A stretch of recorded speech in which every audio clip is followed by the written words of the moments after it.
This episode is being brought to you by my Transformation Reboot membership program. Enrollment is open throughout the month of January, and you can start a free 10-day trial by going over to millionpoundmission.com. Now, this program is ideal for anyone that is looking to ramp up the results, add accountability, and be a part of an amazingly supportive community. We do weekly group chats, monthly challenges, and members have access to one-on-one hot seat coaching sessions just like the one you're about to hear with this episode today.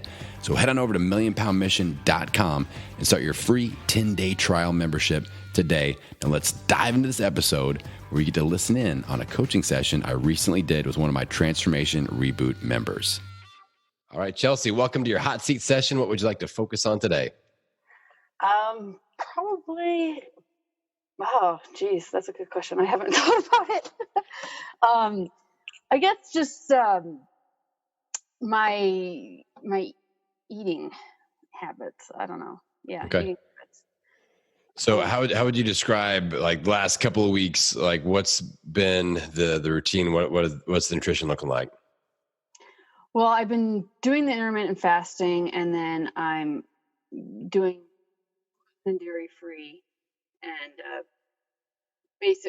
basically a paleo style, but with I have a few like healthier snacks that are everything processed in a sense, so like nut clusters, or so they have some like honey and stuff like that in them, or some coconut clusters too. Cool. They're all organic and all that, and healthier than like other like bars I was eating and stuff like that. So yeah, I just don't. I guess I'm just questioning whether or not I'm doing okay or not. Well, okay. I mean, that's a good question. So it sounds to me like the last phase has been better than what it was before, as far as like you're making better choices. Would you agree with that? Yes. Okay, cool. Yeah. Well, that's that. Then we're on the right track there. Have you been tracking any stats, measurements, pictures, weight, anything like that? All of the above. Yeah. Okay. How's all that trending? Good. Yeah. Tomorrow, I do it I do it once a week on Monday mornings. Okay. And so yeah, I'll see tomorrow. I guess really, I don't know. I just feel like I'm always like have a sweet tooth. So, but I curb that with mostly fruit. Yeah. But I don't know. Am I overdoing fruit? I don't know. Okay. So it sounds more like you're just questioning, like, am I being optimal? Am I optimizing, my macros, things like that? I mean, did you feel like you just kind of want more information to deal with? I guess I'm still trying to figure out what my macros should be. Okay. Yeah. Okay. So are you tracking any of that right now? Like, are you tracking in MyFitnessPal of like calorie breakdown, any of that stuff? Yes, I do track. I can't, so I measure, I measure most of the time. Like okay. Cause like, that was my next question. Like how accurately are we tracking? Yeah. So no, sometimes it's, I had one apple, like I don't know the weight of that apple. Right. I have a scale at home, but when I'm at work, I don't have the scale.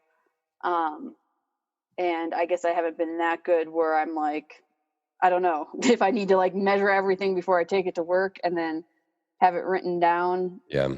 Or. Yeah. So, okay. There's some different options here. What I like, if you really want to go to this level, I mean, it sounds like things are going well and they're better than before. So this next step isn't necessary. So if you're happy with your health and your stats, like I'm always good with like, let's just keep squeezing the same orange until all the juice is out. You know what I'm saying? Yeah. And it doesn't seem like we've run out of juice. But just like, let's just say, all right, we are ready for that next level of let's figure out how we can optimize this a little bit more.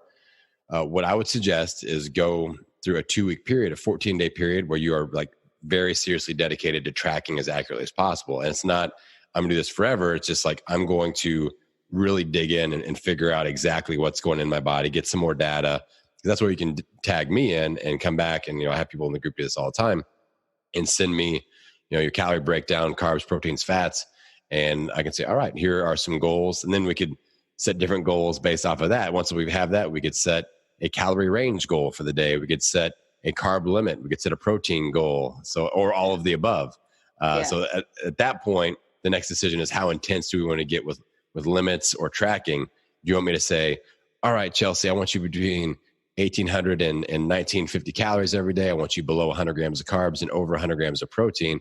Or is it more like, just give me a calorie range or just a protein goal? And you don't have to give me those answers now, but that's where I want you thinking as next steps. So once we collect that data, we can do different things with it. Yeah. It sounds like you're concerned, or most, I wouldn't say concerned, but interested in like the carb count. So if you give me a daily average and we're at, 200 grams of carbs every day, and I'm like, all right, if we trim this down by 25% and we average 150, you're going to see a big difference in like body fat and things like that, just from that alone.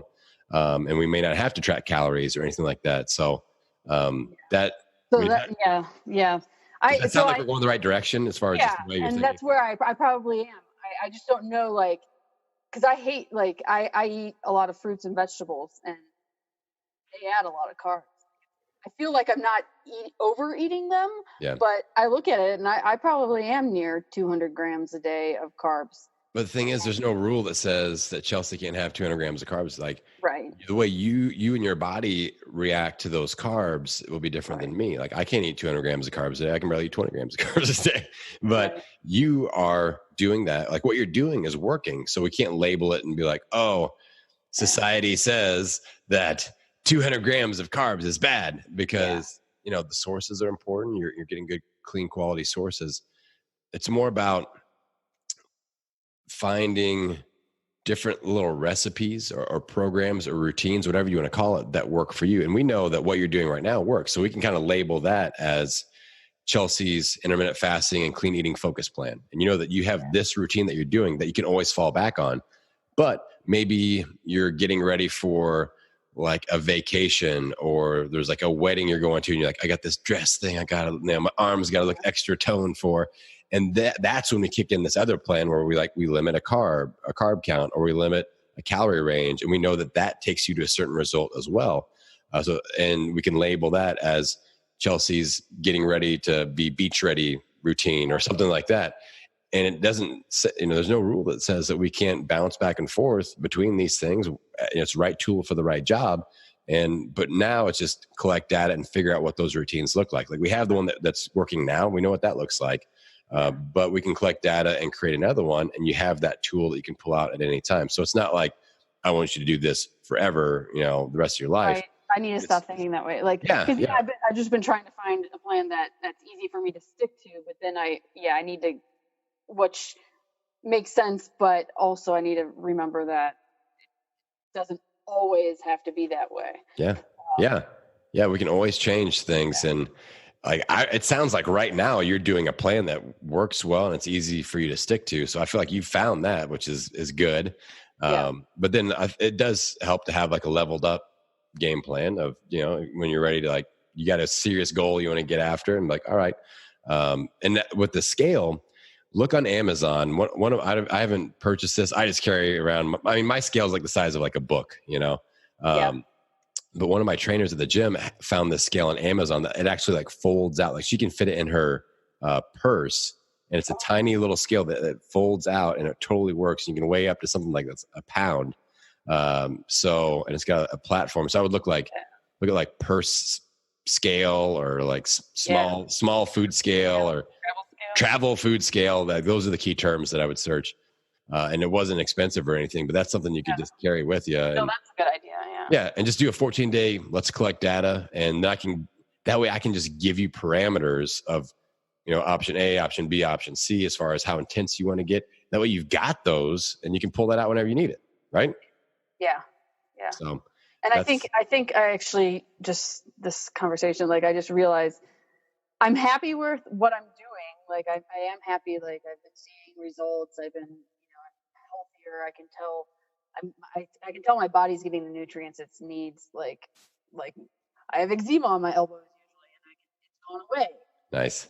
So I know my cells are getting what it needs now. And but I do have, my husband and I are finally we never took our honeymoon. So we're taking our honeymoon on our 5-year anniversary. Nice. We're going to Thailand in November. So we are going to be doing the beach, and that's probably where I'm like, oh, I wish there was a little bit more weight loss happening, but I also don't want to like overwhelm myself. Yeah. But maybe that's where I need to just focus. Okay, I'm going to do this for this long and then resort back to this. Yeah, exactly. And you give me enough data, the possibilities are endless. I can come up with 27 different options for you to do, but I would say, I mean, if you're willing to put in that effort and just do 14 days and really focus on being full, like I don't want you feeling like I got to really starve myself, because that can give you some like calorie, the calorie wave, carb wave cycle, that whole thing. And we can do all types of different things, but once we have the base data, then we can plug it into different formulas and routines, and we can just use the one that makes the best sense for you. So, I mean, like I said, we could set a calorie-based goal. We could set a calorie wave. We could do a carb-based goal, carb wave, protein, minimum amount of protein per day. And those are easy add-ons to what you're already doing. And it's just like a leveled up, like, a month out from Thailand, you're like, all right, I'm going to do this little routine that we put together, and that's going to get things cooking for Thailand. And you're, just, I like to give people that confidence, when they hit the beach, they do go to an event, and like, maybe you drop 2 pounds of body fat, and that's going to make a difference in how you look and feel. But also, if that makes your experience better, then that's super cool. For me as a coach to see that happen, it gives you that confidence. Yeah. And then, what was I going to say? The other thing is, just knowing that. So I'm worried too. Like, I know they say not to rotate foods more, or I don't know how much, if you know much about that. Like just getting a variety of food in your. If I'm having exactly the same, like I'm breaking my fast with like a green smoothie and then some protein every day. What if that's the same green smoothie and the same protein every day? Or like, can that be bad? I mean, I don't think we're at that level of worry yet. Like I feel like, I get where you're coming from. There's like food allergies can develop and food sensitivities and all that, but I wouldn't be stressing out about that right now. You're eating really clean, good food. You're intermittent fasting, which helps with all that anyway. That wouldn't be one of my stress points right now. And, you vary things a little bit here and there, or even just switching the order. Like normally if you do a green smoothie and then at lunch you do a salad or an omelet or something like that, just changing the order one of the days, or on a day that you don't work, that's an easy breakup day. You do something a little bit different. Like I do that with my caffeine and stimulant based stuff. Like I make sure that I'm not getting the same sort of stimulant or caffeine source more than like 3 days in a row. And I switch things up. I have days off of caffeine and stimulants just to keep my body from not getting like my nervous system fried. So I'm lucky I don't do the caffeine. I'm lucky. I used to do pop all the time. Yeah. And I never was a coffee person. Then I kind of started doing it because my husband was doing it. But then I'm like, if I don't need it, why do it? Yeah. So with the fasting, it's been nice because I don't eat till basically lunch. So I feel like I just need to have the lunch, maybe an afternoon snack, and then dinner, and that's it. And that seems to be because at first I'm like, oh, my smoothie will break the fast, and then I'll have lunch a little later. But then I'm like, I was eating just because I thought I needed to. The lunch at like 2. Yeah. But because I'm only fasting about 14 hours or so. But then I'm like, I didn't really need that lunch. That smoothie with it packed so much with vegetable, the greens and then fruits too, but greens mostly, and then just water as the base and chia seeds and some nutritional yeast. Like that really kind of fills me up. Yeah. Well, like I could really make it with that, and then I think I just need to add the protein aspect, component to that. I can make it till like an afternoon snack easily. So I'm thinking I could just get away with that, and then afternoon snack and dinner, and that's it. But to make it easy. But I was just worried that I guess on my days off, if I have a different, lunch, breakfast, then I'm breaking it up. and not having that every single day. Yeah. Yeah. I think Yeah. that's a good pattern disrupt there on the days that you don't work. And yeah, I mean, you could even push the fasting window back a little bit on those days too. If you feel like you only want to do 2 larger meals, one that you break your fast with, one that you end your fast, or the back end of the fast, you could experiment with that, and then have an extra 2 hours, do a full 16-hour fast, and then have that 8-hour window with 2 meals in there. And that's something you could experiment with too. So all good. Yeah, cool. So homework, if you're up for it, 14 days, full on tracking, really work on measurement, weighing, be as diligent as you can with that. As accurate as that info is, the better. Send it to me, and I can just kind of show you some different ways you can manipulate those things and use them for good and not evil. Yep. Cool. Yeah. All right. Well, I'll look forward to that. If you have any questions about tracking and all that, just hit me up and I'll take care of you. All right. Hey, thanks for hanging out after the episode. This is just a quick reminder that enrollment is open for my Transformation Reboot membership. You can start a free 10-day trial anytime in January by going over to millionpoundmission.com. Now, this membership option is perfect for anyone that is interested in leveling up the transformation results and escaping what I refer to as the black hole of weight loss doom, where you lose weight and gain it back over and over again. All you have to do to get started is head on over to millionpoundmission.com and start your free trial today.